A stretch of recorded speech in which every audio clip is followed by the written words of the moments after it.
జయహో BC కార్యక్రమానికి సభకి విచ్చేసిన బీసీ సోదరులందరికీ, వేదిక పైన ఉన్న జనసేన నాయకులకి, తెలుగుదేశం నాయకులకి,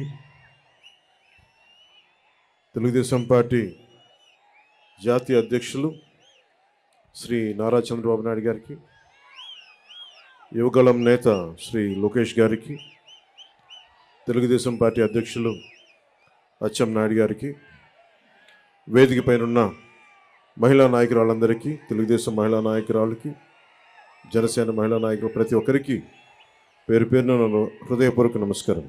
వైఎస్ జగన్ అధికారంలోకి రాగానే, అధికారంలోకి వచ్చిన మొదటి 3 నెలల్లో పొట్ట కొట్టింది బీసీలు పొట్టే కొట్టాడు. 30 లక్షల పైచిలకు భవన నిర్మాణ కార్మికులు పొట్టకొట్టాడు ఈ 10 మనిషి. వచ్చి రాగానే ఏలూరులో 2019 ఎన్నిక ఆ రోజున వైసీపీ అండగా ఉంటామని చెప్పి బీసీలు డిక్లరేషన్ ఇచ్చి దాంట్లో ఏ ఒక్కటి కూడా నిలబెట్టుకోకుండా అందరూ నమ్మి, ట్రెడిషనల్ టీడీపీ పార్టీని నమ్మి చాలామంది వైసీపీకి వెళ్ళడం వల్ల వచ్చి రాగానే ఎవరైతే వెన్నంటే ఉన్నారో వారినే దెబ్బకొట్టాడు. ఊహించుకుని 30 మంది పైచిలకు భవన నిర్మాణ కార్మికులు ఆత్మహత్యలు చేసుకున్నారు. అందరికీ చెందాల్సిన ఇసుక, ఒడ్డెరు కులాలు, వీళ్ళందరికీ చెందాల్సినవి కాంట్రాక్టులు కానీ, ఇసుక రీచ్లు కానీ, క్వారీలు కానీ, ఇవన్నీ ఒక కంపెనీ కట్టబెట్టేశారు. మన వైఎస్ జగన్ చేసిన దాంట్లో ముఖ్యంగా వైసీపీ ప్రతిపక్ష నేతగా ఉన్నప్పుడు బీసీల గర్జన పేరు మీద ఏలూరులో ప్రత్యేకమైన సభ నిర్వహించి చాలా హామీలు ఇచ్చారు. బీసీలకి ఏటా జగన్ చెప్పింది, బీసీలకి ఏటా 15,000 కోట్ల రూపాయల చొప్పున కేటాయిస్తామని చెప్పారు. 5 ఏళ్లలో 75,000 కోట్ల రూపాయలు బీసీల సంక్షేమానికి కేటాయిస్తామని చెప్పాడు. వాస్తవానికి 0. బీసీ కేటగిరీల్లో అన్ని కులాలకి 153 కులాలను గుర్తించమని బీసీ సంఘాలందరూ కోరుకుంటూ ఉంటారు. దాన్నే కుదించి 139 కార్పొరేషన్లు పెడతామని చెప్పి దానిని 53 కార్పొరేషన్లు కుదించి 56 కార్పొరేషన్లు కుదించి వాటికి కుర్చీలు కూడా లేని పరిస్థితి. బడ్జెట్ 0. వైఎస్ఆర్ చేయూత పథకం కింద 45 ఏళ్ళు నిండిన ప్రతి మహిళకి 75,000 అందిస్తామని చెప్పారు. బీసీ మహిళలకి పథకం అందుతున్న లబ్ధిదారుల్లో చాలా వరకు కోత పడతా ఉంది. శాశ్వత ప్రాతిపాదికన బీసీ కమిషన్ ఏర్పాటు చేస్తామని చెప్పారు. ప్రత్యేక బీసీ కమిషన్ ఊసేలేదు. బడ్జెట్లో 3వ వంతు బీసీలు కేటాయిస్తామని చెప్పారు. అది పూర్తిగా విస్మరించారు. ఇందాక బీసీ డిక్లరేషన్ చూస్తున్నప్పుడు బీసీ ప్రత్యేక రక్షణ చట్టం చూడగానే నాకు ఒకటే గుర్తొచ్చింది. వైసీపీ పాలన వచ్చినప్పటి నుంచి దాదాపు 23 నుంచి 26 వేల మంది బీసీల పైన కేసులు పెట్టారు. 300 మంది బీసీలని చంపేశారు. ఇక అచ్చెన్నాయుడు గారు లాంటి బీసీ నాయకుల మీద ఎలాంటి దాడులు జరిగినాయో, ఇక ఎస్సీల మీద ఎలాంటి దాడులు జరిగినాయో మీ అందరికీ తెలుసు. ముఖ్యంగా ఈరోజు బీసీ సభలో కాబట్టి ప్రత్యేకంగా బీసీ నేను సంఘటనలు చెప్తా ఉన్నాను. ఇందాక సోదరులు లోకేష్ గారు చెప్తున్నట్టుగా గుంటూరు జిల్లాలో జరిగిన సంఘటన, పాపం అమర్నాథ్ గౌడ్ అక్కని ఏడిపిస్తూ ఉంటే అడ్డుకున్నందుకు వైసీపీ నాయకులు చెరుకు తోటలోకి తీసుకెళ్ళి పెట్రోల్ అంటించి చంపేశారు. చాలా హృదయం కలిచివేస్తుంది. పట్టించుకునేవాళ్ళు లేరు, మాట్లాడేవాళ్ళు లేరు. వైసీపీలో ఉన్న బీసీ నాయకులు కూడా మీరు కూడా ఒకసారి పునరాలోచించుకోవాలి. గుడ్డిగా కనుక వైసీపీ నాయకులు వెనకేసుకొస్తే కులానికి కూడా ద్రోహం చేసిన వాళ్ళు అవుతారు. ఒకసారి ఆలోచించుకోండి. అలాగే 23 నుంచి 26 వేల మంది బీసీ యువత బీసీ ప్రజల్ని కేసులు పెట్టారు. ఇదివరకు ఎస్సీ పరిరక్షణ చట్టం ఎలా ఉంది, ఎస్సీ ఎస్టీ అట్రాసిటీ యాక్ట్ ఎలా ఉందో, ఈ రోజున వైసీపీ పాలనలో బీసీలకు కూడా ప్రత్యేక రక్షణ చట్టం అవసరమైంది. అది చెప్పగానే మొట్టమొదట బీసీ రక్షణకి చాలా అవసరం అని చెప్పి మనస్ఫూర్తిగా నా మద్దతు తెలిపాను వీటన్నిటికీ. ఈ రోజున జనసేన సంబంధించినంత వరకు బీసీలకి సంబంధించి నేను రామ్ మనోహర్ లోహియా గారి సిద్ధాంతాలకి ఆకర్షితునైన వాడిని. బీసీలకి సాధికారత ఉండాలి, ఇవన్నీ ఆలోచించేవాడిని. బీసీలకి మిగతా కులాలకి ఐక్యత ఉండాలి. కేవలం సంఖ్యాబలం ఉన్న బీసీ కులాలే కాదు, అల్పసంఖ్యాక బలం ఉన్న బీసీ కులాలకు కూడా ఎక్కువ అభివృద్ధి రావాలి. బీసీ కులాలన్నిటికీ ఎంతసేపు యాచించే స్థాయి నుంచి శాసించే స్థాయిలో బీసీ కులాలు ఉండాలి మనస్ఫూర్తిగా ఆకాంక్షించేవాడిని, కోరుకునేవాడిని. బీసీ కులాలు భారతదేశపు సంస్కృతికి సాంప్రదాయాలకి వెన్నెముక. బీసీ కులాలు లేని సమాజం, బీసీ కులాలు లేని భారతదేశం మనం ఊహించుకోలేం.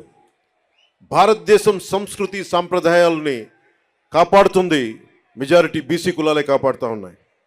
అలాంటి బీసీ కులాలు చేతి వృత్తుల్ని కానీ, ముఖ్యంగా దేవాలయాల్లో మనకి ఆచార వ్యవహారాల్లో బీసీ కులాల తాలూకు వృత్తి నైపుణ్యాన్ని, చేతి కళల్ని ముఖ్యంగా దేవాలయాలు కార్యక్రమాలకు అనుసంధానం చేయాలి.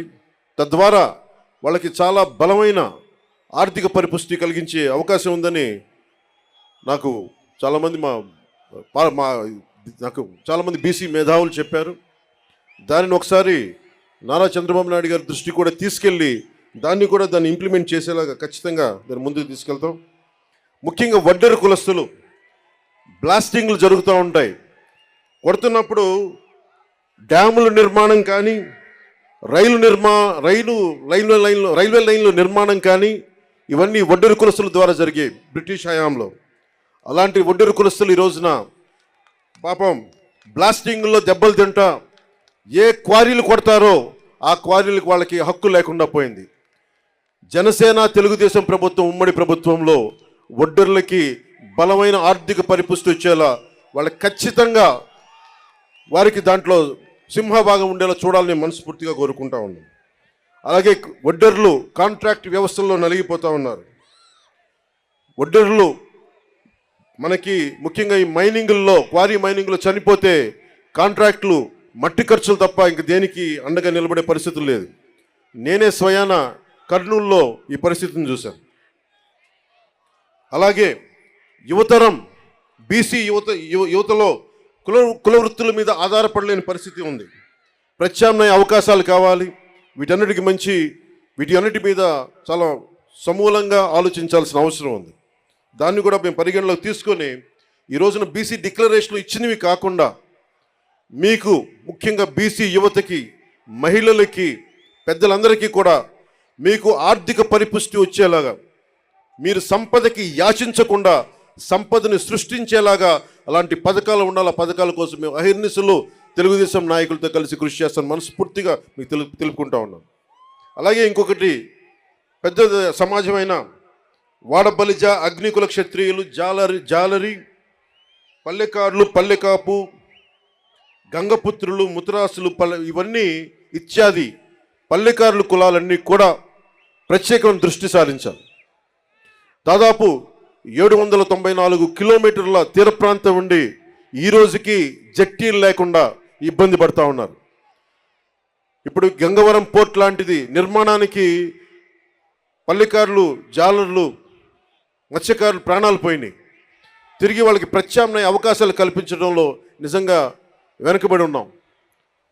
తెలుగుదేశం జనసేన ప్రభుత్వం రాగానే అలాంటి మత్స్యకారులందరికీ అండగా ఉంటాం.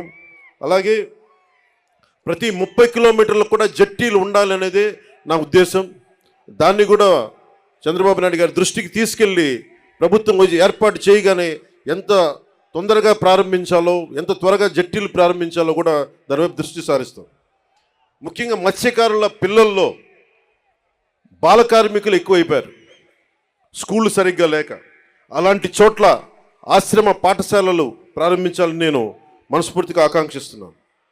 అలాగే మేము చేసింది, మా నాయకర్ గారు కానీ మేమందరం చేసింది, జగన్ వచ్చి రాగానే బీసీల దగ్గర డబ్బు ఉండకూడదు, బీసీల దగ్గర డబ్బు ఉండకూడదు, పల్లెకారుల దగ్గర డబ్బు ఉండకూడదు, మత్స్యకారుల దగ్గర డబ్బు ఉండకూడదు అని చెప్పి జీవో 217 పట్టుకొస్తే ఆ రోజున మేము నర్సాపూర్లో నేనే స్వయంగా ఆ జీవో 217 2 ముక్కలుగా చించేశాం.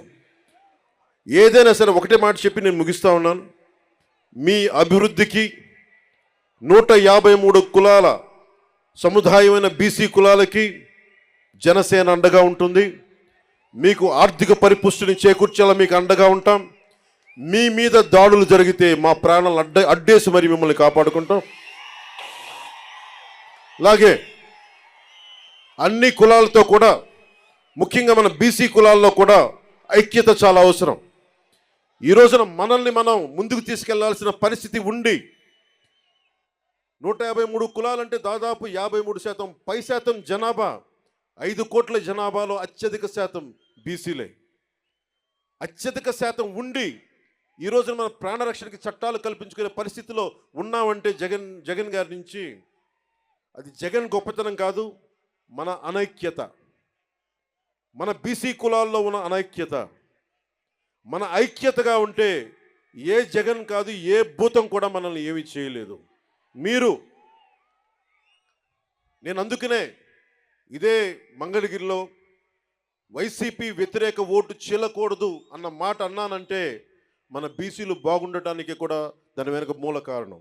మీ భవిష్యత్తు బాగుండాలి, అందరూ ఆనందంగా ఉండాలి. భవిష్యత్తులో మీకు జనసేన ఈ కూటమి తరపు నుంచి ఎప్పుడు మీకు అందుబాటులో ఉంటాం.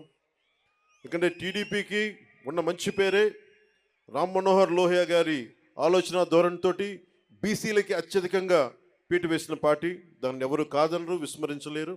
మనస్ఫూర్తిగా వెనకబడ్డ కులాలకి అండగా నిలబడినందుకు రామారావు గారిని ఒక్కసారి స్మరించుకుంటూ, మనస్ఫూర్తిగా మహానుభావుడు, నిజంగా